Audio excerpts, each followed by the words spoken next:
우리가 4월 한 달 동안 금요 기도회를 통해 나눌 말씀은 야고보서입니다. 특별히 야고보서는 우리가 잘 알고 있는 것처럼 믿음 안에서 행함과 실천을 강조하고 있는 서신서입니다. 저와 여러분 모두가 하나님의 말씀을 듣고 삶 속에 실천하는 그리스도인으로 변화되는 그런 시간이 될 수 있기를 바랍니다. 신약 성경에는 2명의 야고보가 나오는데 그 중 하나가 세베대의 아들인 예수님의 제자 야고보입니다. 다른 하나는 예수님의 형제인 야고보입니다. 오늘 본문의 저자는 예수님의 형제이면서 초대교회를 이끌었던 핵심 지도자였던 야고보였습니다. 오늘 본문 1장 1절 말씀 보시기 바랍니다. 하나님과 주 예수 그리스도의 종 야고보는 흩어져 있는 12지파에게 문안하노라 말씀합니다. 먼저 야고보는 자신에 대해서 하나님과 주 예수 그리스도의 종이라고 소개하면서 문안 인사를 합니다. 야고보는 바울처럼 부활하신 예수님을 만남으로 회심하게 됩니다. 그리고 이후로 사도행전의 기록을 보면 베드로보다도 그 이름이 앞에 소개될 만큼 예루살렘 교회를 대표하는 기둥과 같은 인물이 됩니다. 그런데 오늘 야고보서의 첫 문안 인사의 말씀을 보면 이와 같은 그의 위치나 교회에서의 영향력이 야고보 자신에게 있어서 그리 중요한 것이 아니었음을 우리는 발견하게 됩니다. 그는 뭐라고 말하고 있습니까? 나는 단지 하나님과 주 예수 그리스도의 부르심을 받은 종일 뿐이다. 그리고 지금 야고보는 이와 같은 분명한 사명 의식을 가지고 편지를 쓰고 있습니다. 그렇다면 오늘 이 야고보의 편지를 받게 될 수신자는 누구입니까? 1절 말씀을 잘 보시면 흩어져 있는 12지파라고 명시되어 있습니다. 야고보서가 쓰여졌을 당시의 상황을 우리가 고려해 본다면 유대 땅에 흩어져서 살아가고 있는 이스라엘 백성들, 그리고 그 중에 특별히 그리스도인들을 가리키는 말일 것입니다. 그런데 영적인 의미에서 그 범위를 좀 더 넓게 생각해 본다면 예수 그리스도 안에서 하나님의 백성이 된 모든 사람, 바로 그리스도인을 가리키는 말입니다. 여러분, 우리는 혈통이 아닌 믿음으로 말미암아 아브라함의 자손이요, 믿음 안에서 모두 영적인 이스라엘 백성들입니다. 그렇기 때문에 그리스도인으로 살아가고 있는 우리들에게 있어서 오늘 이 야고보서의 말씀은 그저 오래전 과거에, 그리고 유대인 혹은 이스라엘 백성들이라는 특정한 대상을 향해 전해진 말씀이 아닙니다. 오늘 이 시대, 그리고 우리가 살아가는 상황 속에서 우리가 진정 어떻게 그리스도인으로서 믿음을 실천하며 살 것인가를 우리에게 분명히 그리고 구체적으로 권면하고 있다는 것입니다. 그 첫 번째 권면의 내용은 무엇입니까? 오늘 본문 2절 말씀 함께 읽겠습니다. 내 형제들아, 너희가 여러 가지 시험을 당하거든 온전히 기쁘게 여기라. 여러분, 야고보서는 기본적으로 다른 서신서에 등장하는 감사와 축복의 말이 없습니다. 1절의 짧은 한 문장에 문안 인사를 하고 나서 바로 본론으로 넘어가는 것이죠. 그리고 첫 번째 권면의 내용도 심상치 않습니다. 지금 2절 말씀을 보면 가정법을 사용해서 말하고 있는데, 이 권면은 너희가 혹시나 만약에 시험을 만나게 된다면 이라는 극히 예외적인 상황을 전제로 하고 있지 않는다라는 것입니다. 이것을 더 분명히 표현한다라고 한다면 너희는 반드시 여러 가지 시험을 삶 속에서 만나게 된다라는 것입니다. 여러분, 우리는 때로 이런 생각을 할 때가 많습니다. 왜 다른 사람은 안 그런데 나한테만 이러한 시험과 어려움이 닥치는 것일까? 여러분, 이런 생각 한 번도 안 해보셨습니까? 그런데 여러분, 시험 당한 것은 우리의 의지나 노력의 유무와 상관이 없습니다. 심지어 우리가 신앙을 가지고 있는가 그렇지 않은가와도 관계가 없습니다. 여러분, 제가 한번 질문해 보겠습니다. 예수님을 잘 믿으면 우리의 삶 속에 시험이 찾아오지 않습니까? 그렇지 않죠. 그리스도인이라고 해서 시험이 면제되거나 우리의 삶을 비껴 지나가지 않는다라는 것입니다. 우리는 이와 같은 현실을 분명히 받아들이고 냉철하게 직시해야 합니다. 기독교 신앙은 아무런 문제와 시험도 없이 무조건 만사 형통하게 된다는 식의 사탕발림이나 만병통치약이 아니라는 것입니다. 오늘 본문에서 야고보는 우리가 그리스도인으로 살아갈 때 예기치 않게 만나게 되는 시험을 언급하면서 우리에게 어떻게 살아야 하는가를 이렇게 권면하고 있습니다. 시험을 당하거든 온전히 기쁘게 여기라. 여러분, 바로 여기서 신앙과 불신앙의 차이가 생기는 것입니다. 시험을 대하는 태도, 그리고 우리의 삶이 확연히 나누어집니다. 여러분, 어떻게 그럴 수 있을까요? 제정신이 아니고서 우리가 어떻게 시험의 고통을 기쁘게 여길 수 있겠습니까? 그런데 여기서 기쁘게 여긴다라는 것은 단순한 우리의 감정이나 기분을 말하는 것이 아닙니다. 여러분, 시험 그 자체는 결코 우리에게 기쁨일 수 없다라는 것입니다. 그리고 만약 우리가 만나게 되는 시험이 아무런 이유와 목적이 없이 시험을 당하는 것만으로 끝이 난다라고 한다면 더더욱 그렇습니다. 여러분, 우리가 만나게 되는 시험에는 분명한 이유와 뜻이 있습니다. 우리가 어떤 사람이 과연 믿음이 있는가, 그렇지 않은가를 가늠할 수 있는 판단의 기준이 있다면 여러분, 무엇이겠습니까? 그것은 시험의 경중이 아니라 그가 만나게 되는 시험을 바라보는 시각과 관점이 어떠한가에 달려 있습니다. 어떤 관점의 차이일까요? 그것은 하나님이 우리를 사랑하시고 우리의 삶을 향한 놀라운 계획을 가지고 계신가라는 사실을 믿는 믿음이 그 사람에게 있는가라는 것입니다. 그리고 그 믿음 안에서 우리가 만나게 되는 그 모든 시험을 바라보고 있느냐라는 것입니다. 여러분, 하나님은 우리에게 가장 좋은 것을 주시는 분이십니다. 여러분, 정말 그렇게 믿으십니까? 아멘? 차선이 아닌 최선의 것, 그저 적당한 것이 아닌 최고의 것을 우리에게 주시는 분이 우리 하나님이십니다. 그러므로 우리가 시험과 환난 속에서도 주저앉거나 낙심하지 않고 도리어 감사하고 기뻐할 수 있는 이유는 분명합니다. 하나님께서 우리와 함께 하시고 시험을 통해 하나님의 선하신 뜻을 이루어 가신다라는 것을 우리가 분명히 믿기 때문입니다. 여러분, 그러므로 그리스도인 된 저와 여러분에게 있어서 중요한 것은 시험이 없기를 바라고 구하는 것이 아니라 이와 같은 시험을 어떻게 믿음으로 받아들이고 믿음으로 반응하며 대처할 것인가의 문제입니다. 야고보 역시 우리가 그리스도인으로 살아갈 때 만나게 되는 시험을 기뻐할 수 있는 분명한 이유에 대해서 오늘 본문에 다음과 같이 말합니다. 오늘 본문 3절 말씀 함께 다시 읽겠습니다.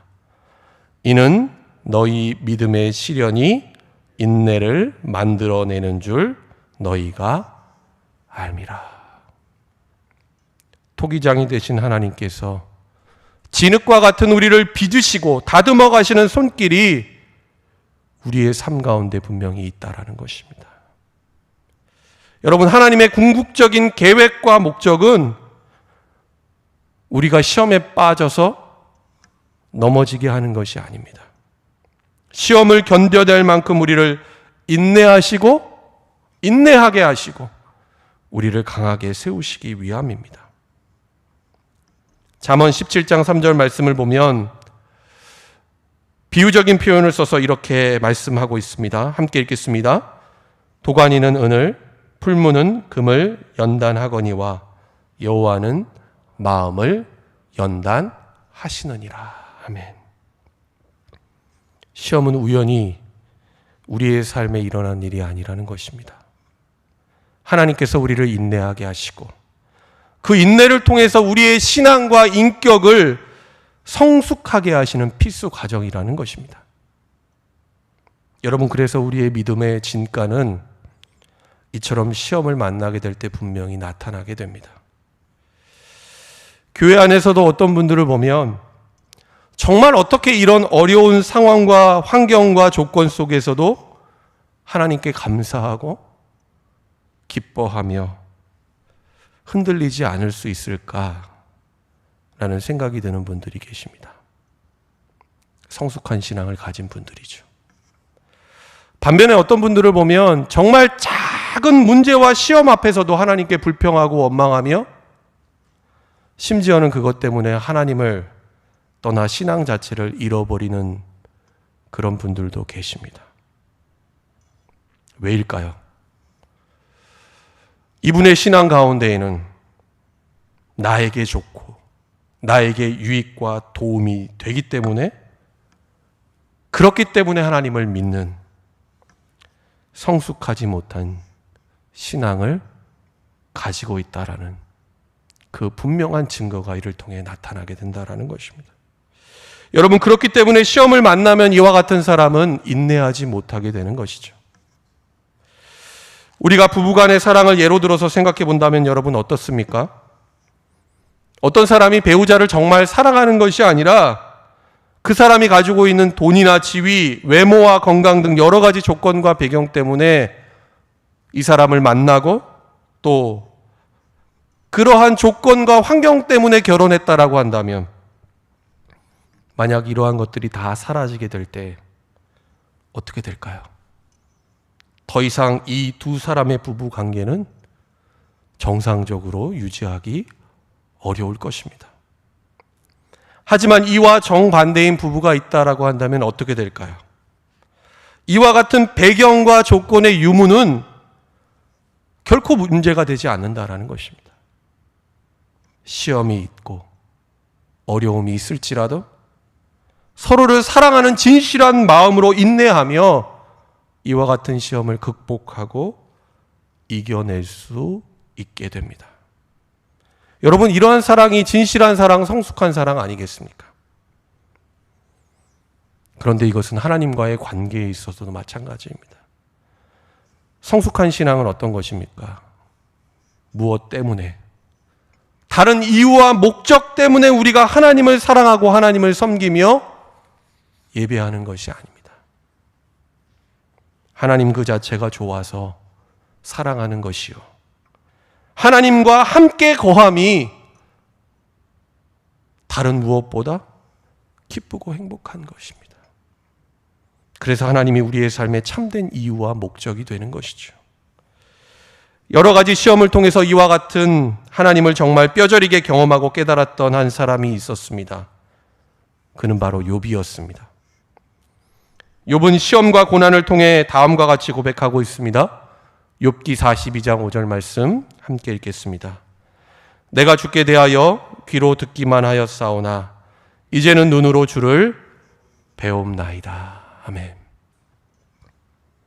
욥의 믿음이 시험과 연단의 과정을 통해 이전에는 귀로 듣는 그 신앙에서 지금 눈으로 하나님을 온전히 바라보는 순금과 같은 성숙한 신앙으로 바뀌게 된 것입니다.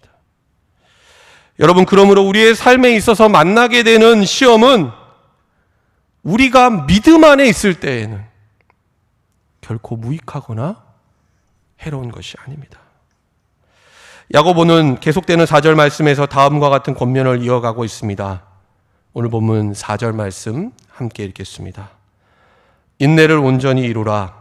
이는 너희로 온전하고 구비하여 조금도 부족함이 없게 하려 함이라. 아멘.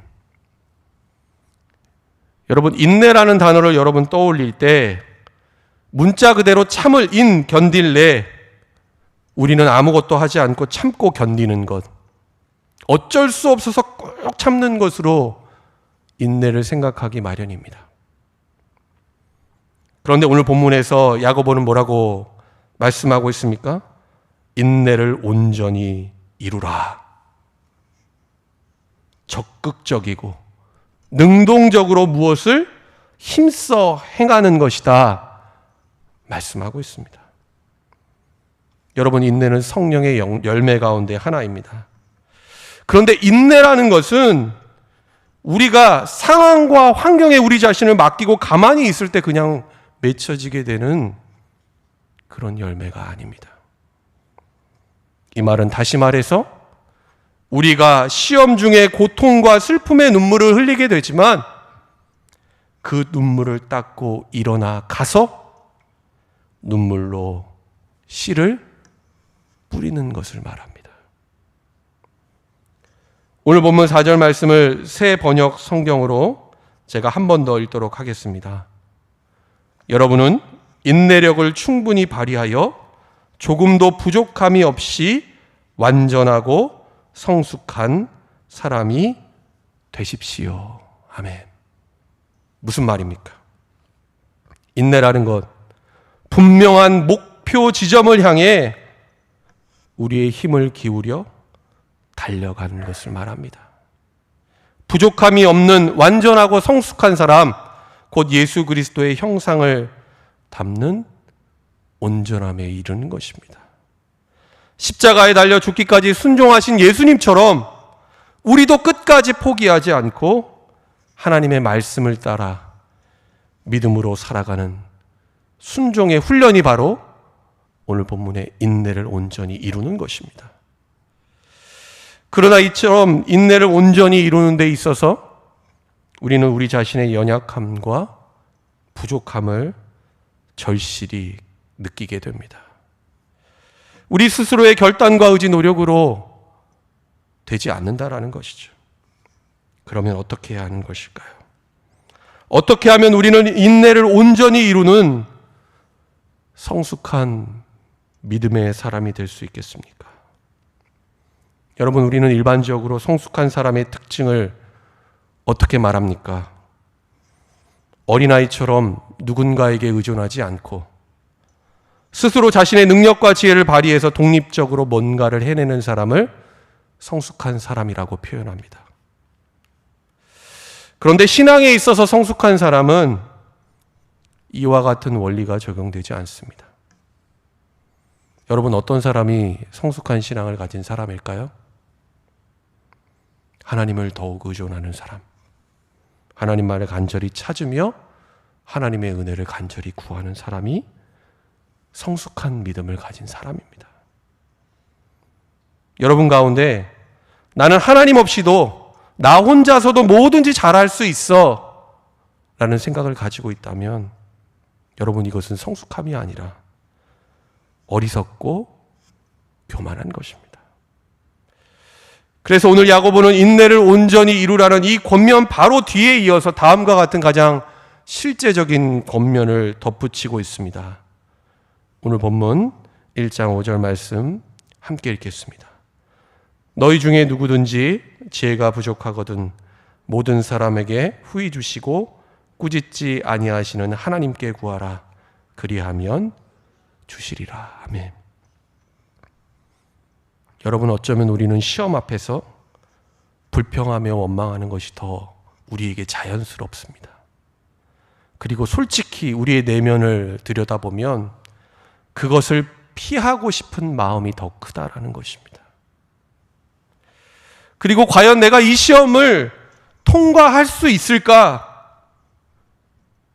하나님께서 원하시는 온전한 인내를 이룰 수 있을까라는 두려운 마음이 우리에게는 앞서게 됩니다.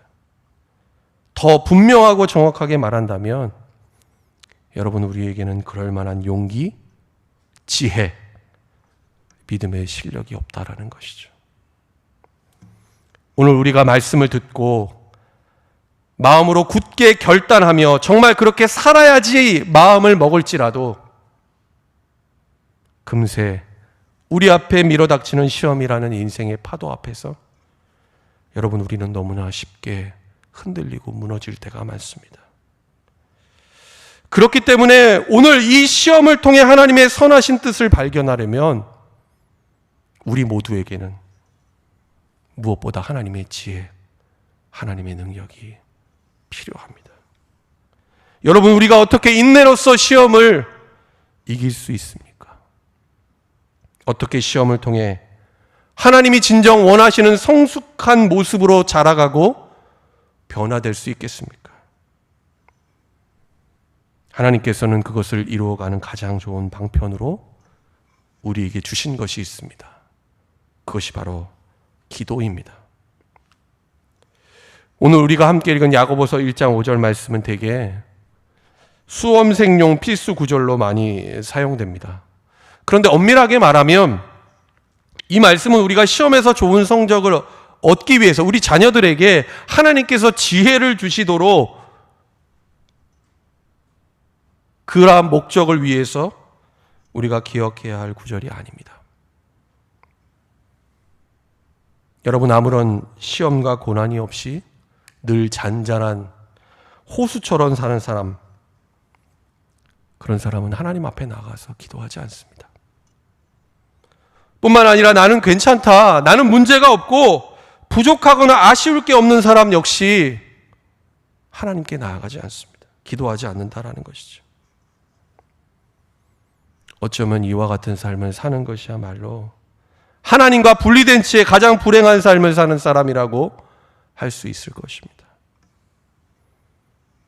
아니면 시험을 시험으로 인식하지 못하는 더 위험한 상황일 수도 있습니다. 여러분, 기도는 하나님 앞에서 우리의 형편없고 부족하며 처절한 실상을 바라보는 것입니다. 여러분, 그래서 우리가 하나님 앞에 기도할 때 주님 앞에 회개하며 탄식하는 것이고 하나님의 은혜를 간절히 구하며 주님 앞에 무릎 꿇는 것 아니겠습니까? 이런 우리에게 하나님은 어떤 분이 되신다라고 오늘 말씀하고 있습니까? 시험을 통해 인내를 온전히 이루는 바로 그 지혜가 부족한 자에게 하나님께서 지혜를 후히 주시고 꾸짖지 아니하시는 하나님이 되신다, 분명히 말씀하고 있습니다. 그러므로 여러분, 우리가 인생의 시험을 만나게 될 때 가장 먼저 구해야 할 것은 무엇입니까? 오늘 본문 6절 말씀입니다. 함께 읽겠습니다. 오직 믿음으로 구하고 조금도 의심하지 말라. 의심하는 자는 마치 바람에 밀려 요동하는 바다 물결 같으니. 오직 믿음으로 구하고 인내를 통해서 우리에게 이루기 원하시는 하나님의 선하신 뜻이 우리의 삶 가운데 있음을 의심하지 않는 것입니다. 여러분, 예수님을 온전히 믿는 것도 아니고 그렇다고 아예 부인하며 믿지 않는 것도 아닌 애매한 신앙, 오늘 본문 8절에는 이것을 두 마음을 품었다라고 표현하고 있는데, 이러한 신앙은 불신앙의 또 다른 형태일 뿐입니다. 처음에는 믿음이 있는 것처럼 보이지만 결국에는 하나님이 아닌 다른 것들을 의지하고 그것을 선택하는 사람입니다. 정함이 없는 믿음, 변덕스러운 믿음이라는 것입니다. 오늘 본문에 뭐라고 말씀하고 있습니까? 이러한 사람은 하나님께 무엇이든지 얻기를 생각하지 말라, 분명히 말씀합니다. 참으로 어리석은 사람이죠. 나름대로 열심히 노력하고 애를 쓰지만 하나님의 계획과 섭리 가운데 자신의 인생을 바라보는 지혜가 없기 때문에 시험을 만나게 되면 내 힘과 지혜로 어떻게 해보다가 결국에는 주저앉고 포기할 수밖에 없게 됩니다. 여러분, 많은 사람들이 믿음이 있노라고 하지만 안타깝게도 이와 같은 삶을 살아가고 있습니다. 사랑하는 여러분, 여러분은 지금 어떠한 시험을 여러분의 삶 속에서 만나고 있습니까? 육신의 질병이라는 시험입니까? 사업과 직장의 어려움입니까? 아니면 가정 안에서 남편과 아내, 자녀의 문제라는 시험입니까? 관계와 영적인 문제는 아닙니까? 여러분 각자의 삶의 형편과 상황이 다 다를 것입니다. 그리고 그 가운데 어떤 시험은 잠깐 머물다가 이미 지나간 것도 있을 것이고, 끊임없는 고질병처럼 여러분을 힘들게 하고 지치게 하면서 깊은 절망의 나락 속에 빠지게 하는 것들도 분명히 있을 것입니다. 그러나 중요한 것은 우리가 이 모든 시험을 하나님의 계획, 하나님의 섭리 가운데 믿음의 눈으로 바라보는 것입니다. 여러분, 먼저는 이 모든 시험이 얼마든지 언제든지 우리에게 다가온다는 사실을 여러분의 삶 속에서 분명히 인정할 수 있기를 바랍니다. 그러나 이제 더 이상 이와 같은 시험, 이와 같은 문제에 사로잡혀서 낙심하거나 절망하지 마시기 바랍니다. 우리의 믿음을 온전하고 성숙하게 하시는 하나님의 선하신 뜻과 계획을 있음을 알고 시험을 온전히 기쁘게 여기는 여러분 될 수 있기를 바랍니다. 그리고 무엇보다 시험이라는 연단의 과정을 통해 인내를 온전히 이루어가는 여러분 될 수 있기를 바랍니다. 우리가 하나님께 나아가 믿음으로 구할 때 하나님께서는 우리에게 시험을 이길 수 있는 지혜와 능력을 주실 것입니다. 하나님께서는 우리의 인생 가운데 가장 좋은 것을 주시고 가장 최선의 길이 무엇인지를 아시며 그 길로 인도하시는 하나님이십니다. 오늘 이 말씀 가지고 한 주간의 삶을 살아갈 때에 오늘 이 말씀을 여러분의 삶 속에서 믿음으로 담대하게 선포하며 실제 여러분의 삶 속에 적용하고 실천할 수 있는 저와 여러분 될 수 있기를 바랍니다. 그래서 하나님이 주시는 지혜, 그 능력을 가지고 시험을 통해 인내를 온전히 이루는 삶, 시험 가운데에도 하나님께 진정 감사하고 하나님을 찬양하며 주님 안에서 기뻐하는 삶을 살아가는 저와 여러분 될 수 있기를 예수님의 이름으로 간절히 축원합니다.